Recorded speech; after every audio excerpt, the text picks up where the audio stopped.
So just watched Spider-Man into the Spider-Verse, whatnot, and look, I'm a big Spider-Man fan. I'm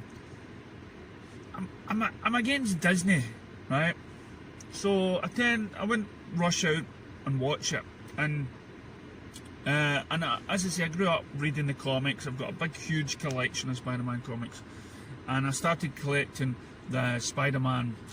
Was it the Amazing Spider-Man, but it was a kind of different look on Peter Parker. It was going back to when he was a young boy and stuff like that. It was freshly done. And then I read somewhere along, I bought so many volumes, but then I read somewhere along the lines that he actually gets killed and goes on to somebody else and whatnot. And so I kind of stopped collecting that sort of series, but for me, you know, and I read 2099 Spider-Man and stuff, but for me the essence of a character is Spider-Man. But this film is trying to say that anybody can be Spider-Man, and you know, whether you're a woman, whether you're black, whether you're whatever, you can be anything apart from Peter Parker. And I'm always going against this Me Too movement where, you know, they're talking about just now James Bond turning into a woman, and Doctor Who, female Ghostbusters and everything else. So I went into this and I watched it, and the film is okay. And I had lots of nice wee moments to it and stuff like that, wee funny moments. But again, I didn't feel like any of them symbolised Peter Parker, the one that I grew up reading, even though at the very end of the movie it actually states, oh, you could be Peter Pan, anybody could be a Peter Pan, let's put on a mask and we can be, did I say Peter Pan? Anyone can be Spider-Man. Sorry about that, first thing in the morning. And so I thought, you know, I went, no, I at least I want to see Peter Parker that, what am I been saying? Peter Parker. No, I want to see the Peter Parker that's been that I've been reading about for so many years. I want to see him being represented. The guy that started it all, and even in the movie, you see him reading the comics. You know, you see, and so he's reading the comics in a world where they just found out that in this sort of dimension that Peter Parker is dead, and that's who was Spider-Man, was Peter Parker, and then you've got a comic.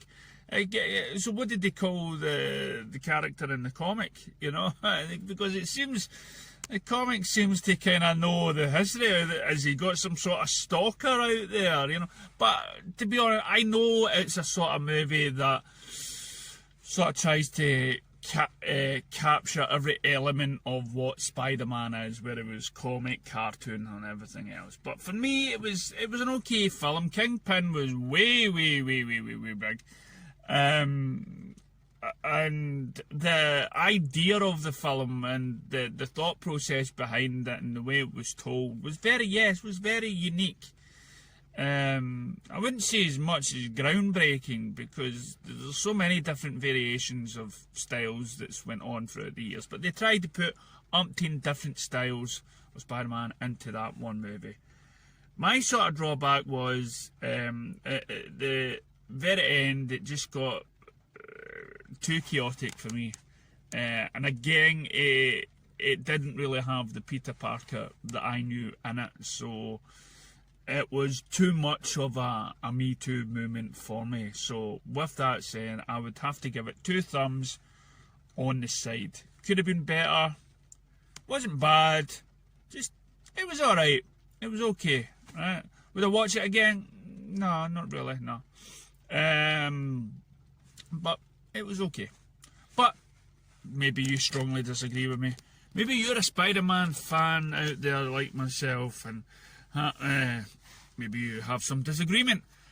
But let us know. Maybe you want me to tell you what my favourite Spider-Man movie is, and what was the closest thing relating to Spider-Man. That's up to you, because this is your movie review.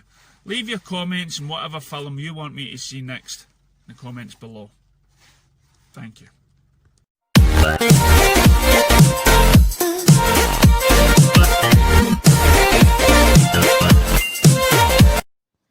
Okay, I just watched The Nun. Uh, it's a part of the Conjuring. First appeared in Conjuring 2. Surprisingly, on Amazon, it got 4 stars. And to be honest, it's hard to get there. And so, quickly, I'll give you my thumb score, okay? Okay, and that's for two thumbs down, okay?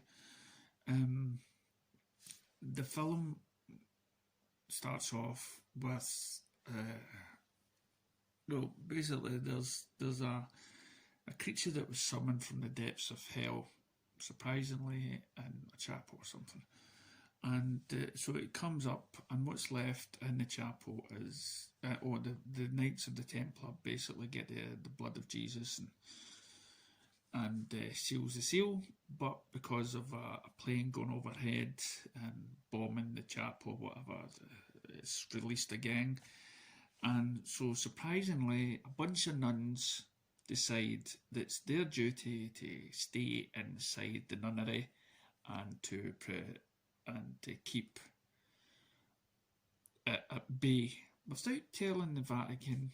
Maybe they did, maybe they didn't, but because the Vatican, they sent this sort of cheesy exorcist over, along with a woman that's not really a nun, and she has visions, then bumped into a sort of Canadian French sort of Indiana Jones type, and they go and investigate this unholy place that the whole villagers and everybody else do not want to go in there.